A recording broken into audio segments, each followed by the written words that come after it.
34절 내 백성이 애굽에서 괴로움 받음을 내가 확실히 보고 그 탄식한 소리를 듣고 그들을 구원하려고 내려왔노니. 하나님은 자기 백성을 구원하기 위해서 하늘에서 땅으로 내려오셨습니다. 세상으로 내려오셨습니다. 거룩한 곳에서 속된 곳으로 내려오셨습니다. 그리고 하나님께서 자기 백성을 구원하기 위해서 모세를 준비하셨고 모세를 훈련하셨고 모세를 만나주셨습니다. 이처럼 하나님께서 우리를 구원하시기 위해서 우리를 찾아오십니다. 여러분, 하나님 우리를 찾아오셔요. 여러분, 모세가 하나님을 만났을까요? 하나님이 모세를 만났을까요? 하나님이 모세를 만났습니다. 하나님이 모세를 만나주니까 모세가 하나님 앞에 있는 겁니다. 우리가 교회에 나온 것이 아니라 하나님 우리를 교회로 인도하신 겁니다. 우리가 기도한 것이 아니라 하나님이 기도하게 하신 거예요. 하나님이 우리에게 오셔서 우리를 구원하기 위해서 하나님 역사를 하신 겁니다. 하나님 우리에게 오실 때 말씀으로 오셔요. 말씀은 하나님이다 그랬어요. 하나님의 말씀으로 오셔요. 번개가 치고 막 하늘이 어두워지고 뭔가 막 초자연적인 징조가 있으면 하나님 오셨는가? 여러분, 그런 게 아니라 하나님 어떻게 해요? 말씀으로 오신다. 말씀으로. 물론 사람이 감당할 수 없는 두려움과 그 위험으로 오시기도 해요. 말씀으로 오시고 또 하나님은 크게 예수 그리스도로 오십니다. 여러분, 예수님으로 우리에게 오셨어요. 예수님으로 오신 제일 큰 장점이 있습니다. 우리에게 장점이 있어요. 보이지 않습니다. 보여요. 하나님 영이시니 보이지 않아요. 그러나 그 말씀이 육신이 되어서 보인다 이 말이에요. 얼마나 현장감이 있고 얼마나 쉽게 정확하게 우리에게 말씀을 가르쳐요. 그 말씀으로 사는 것은 예수님의 삶이에요. 말씀만 한 것이 아니라 말씀을 예수님의 삶으로 예수님의 일생으로 우리에게 증거하고 보여주셨습니다. 그리고 그것을 가르쳐 주셨어요. 예수님으로 우리에게 오셨고 또 예수님 하나님은 우리에게 어떻게 오셔요? 성령으로 오셨습니다. 성령으로. 하나님의 영을 우리의 영으로 우리에게 오셨습니다.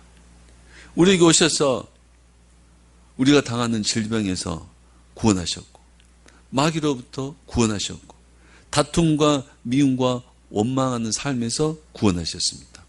영적 무지함에서 구원하셨고 죄와 사망으로부터 구원하셨습니다.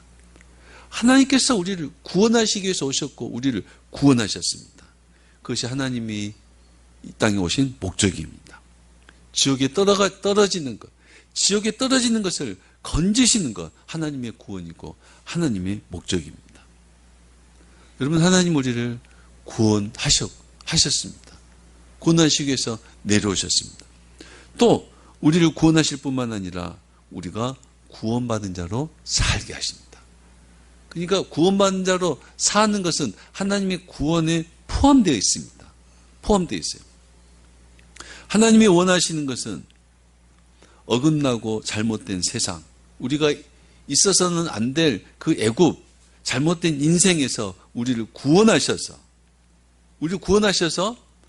바르게 살게 하시고 하늘의 선함과 하나님 나라의 기쁨과 그 주님의 사랑으로 살게 하시는 겁니다. 하나님이 원하시는 겁니다. 우리를 왜 구원하시느냐? 우리를 그 애굽이라는 세상에서 탐욕과 다툼과 원망과 미움의 죄악으로 사는 우리를 구원하십니다. 구원하신다면 어떻게 해요? 하나님의 성품으로 살게 하고 온유함으로 살게 하고 자비함으로 살게 하고 서로 용서, 인내, 사랑하고 서로 관용하고 서로 이해하고 그렇게 살게 하려고 우리를 구원하셨다 이 말입니다. 그게 거기까지 다 포함해서 이것이 하나님의 구원입니다. 지금 우리에게 하나님이 원하시는 겁니다. 저 하늘에서 땅에까지 하나님으로 오시고 말씀으로 오시고 예수로 오시고 성령으로 오셔서 우리를 세상에서 구원하신 것, 우리의 죄를 다 씻어주시고 우리에게 원하시는 것, 구원받은 자로 산 겁니다.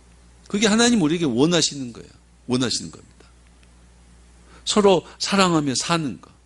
그것이 하나님의 말씀에 순종하는 것이고 하나님 나라의 통치에 순종하는 것이고 그 자체가 하나님을 기쁘시게 하는 겁니다. 마치 부모는 자녀가 행복하기만을 바라는 것처럼,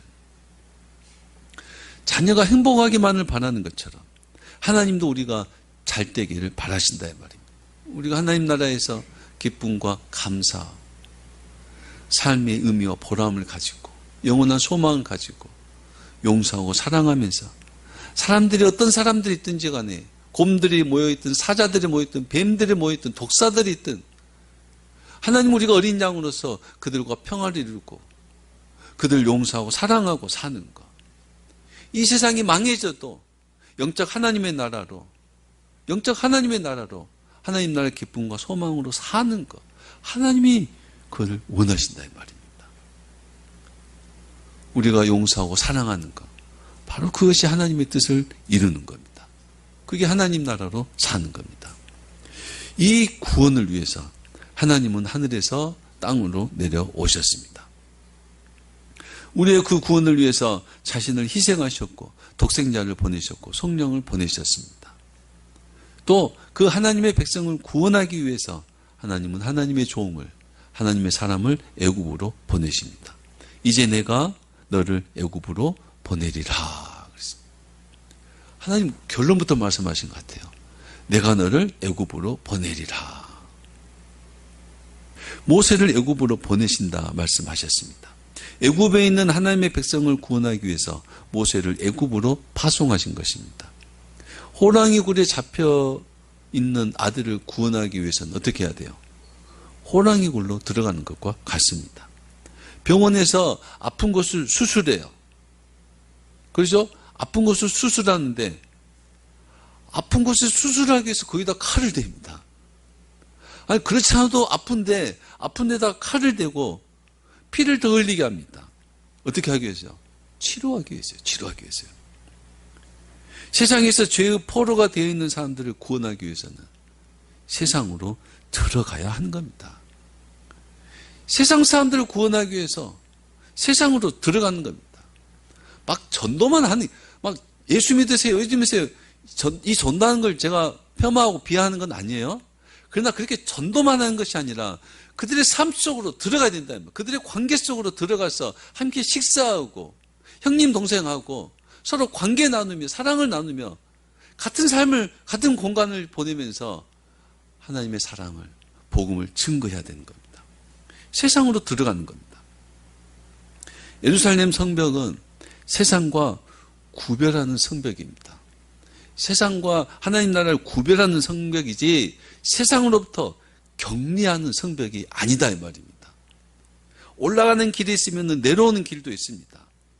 예루살렘에 올라가서 하나님의 백성으로 충만해지면 그 세상에서 내려가서 복음을 전해야 됩니다.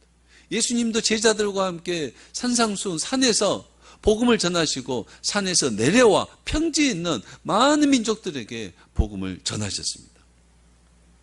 하나님은 세상으로 내려오셨습니다. 하나님을 믿는 우리들도 하나님께 구원을 받은 우리들도 세상으로 내려가야 됩니다. 우리 안에 예수님이 계시다면 그 예수님과 함께 세상으로 파송되어야 하는 겁니다. 우리는 세상의 죄를 피하는 것이지 죄인을 피하는 것이 아닙니다. 죄악을 미워하는 것이지 죄인을 미워하는 것이 아닙니다. 우리는 세상으로 들어가서 하나님의 용서가 없는 곳에서 하나님의 용서를 나타내고 하나님의 사랑이 메마른 곳에서 하나님의 사랑을 전하며 증거하며 살아야 됩니다. 거기에는 많은 희생이 따르고 거기에는 많은 어쩌면 내가 십자가를 져야 될지도 모릅니다. 그런 아픔 희생이 따를지라도 하나님을 증거하며 살아야 됩니다.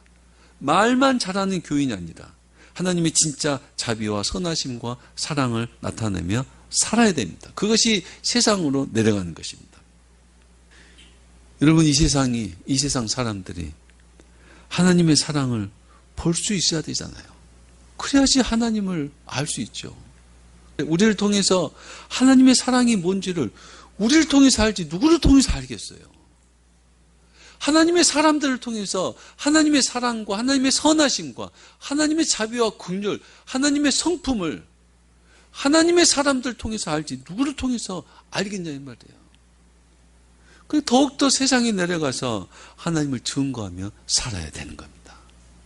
뭐 전도자가 되고 선교사가 되고 그래라는 말이 아니에요. 정말 하나님의 신실한 백성으로서 하나님께 순종하며 살아내는 겁니다.